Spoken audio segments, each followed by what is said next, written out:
Parliament's Standing Committee on Public Accounts has heard that state security agencies have not been fully briefed about alleged corruption at Eskom.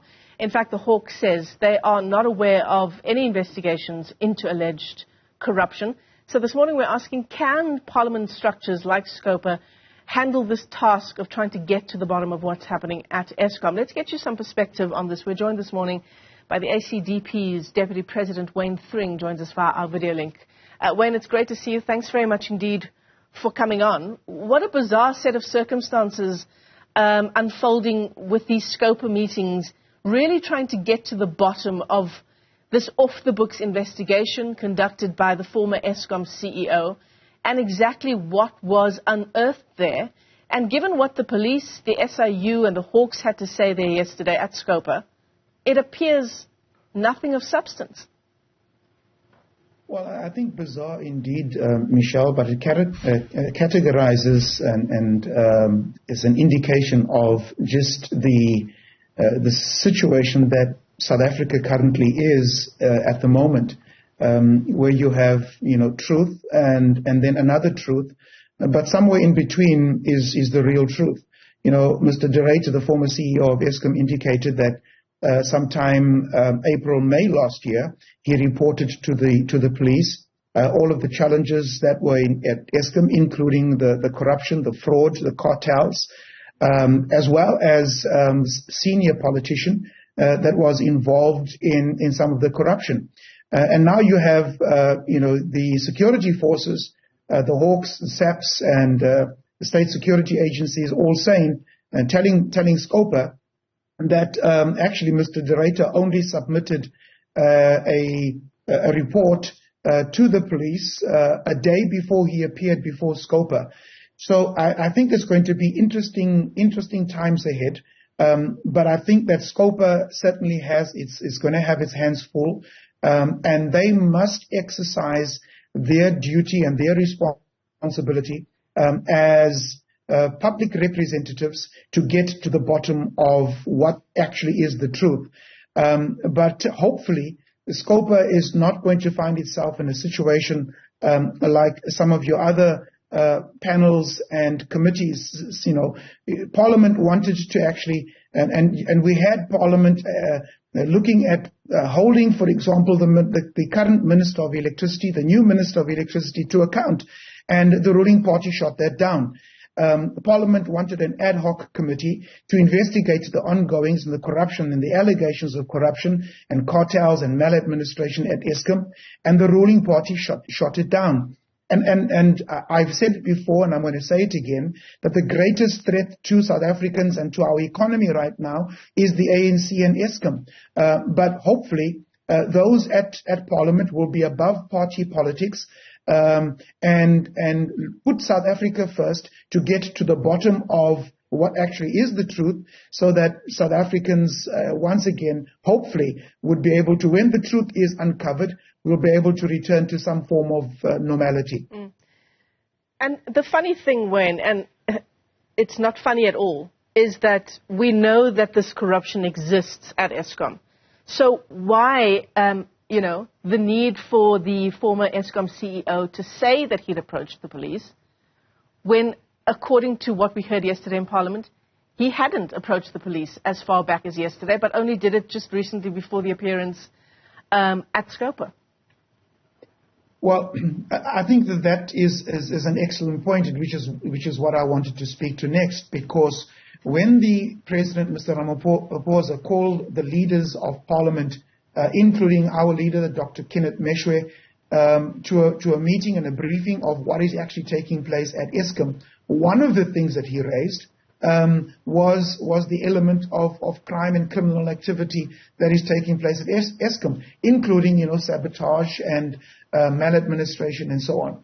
And so, as a intervention to address the challenges of crime, the South African Defence Force was going to be deployed. So clearly the President is aware, Mr. Ramaphosa is aware of the elements of criminal activity that is taking place at Eskom. And it boggles the mind that our security agencies seem to be unaware of what is taking place right under their noses. I do not buy the story that they are unaware of what is taking place when, according to Mr. Ramaphosa himself at his the SONA address this year, he mentioned that some 43 arrests were made at Eskom. It was mentioned also that at the police stations in Mpumalanga, some of the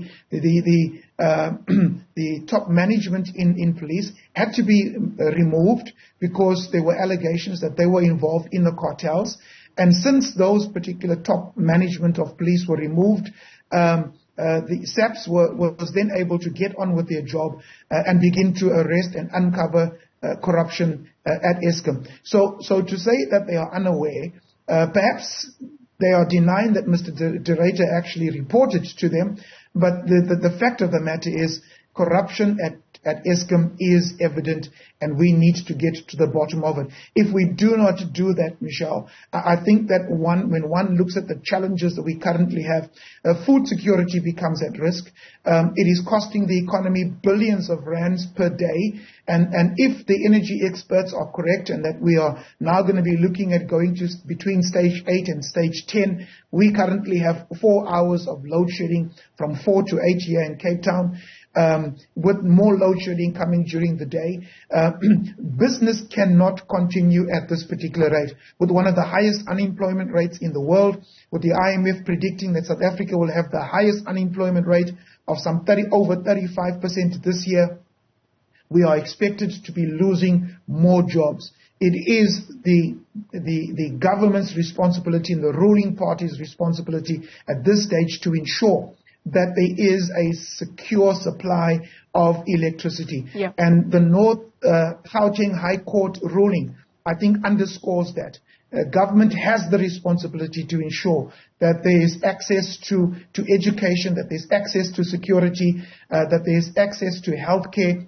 And with the kind of load shedding that we have, this government is infringing on the constitutional rights of South African citizens.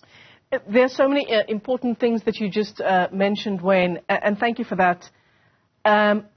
Not least of which the issue around what law enforcement agencies say they know about corruption at Eskom. And you're absolutely right. It's difficult to plead ignorance in a context where we've been through the state capture inquiry, right? We know the kind of corruption that is taking place at Eskom. It's the reason why we're in the situation that we're in currently. What are you hoping will come out of the next month at SCOPA? Because it was yesterday we had law enforcement agencies. Today the Eskom board is appearing before SCOPA. We've got the Public Enterprises Minister later this month. So the month of May is an Eskom month at SCOPA. Ideally, what emerges after all of these sittings?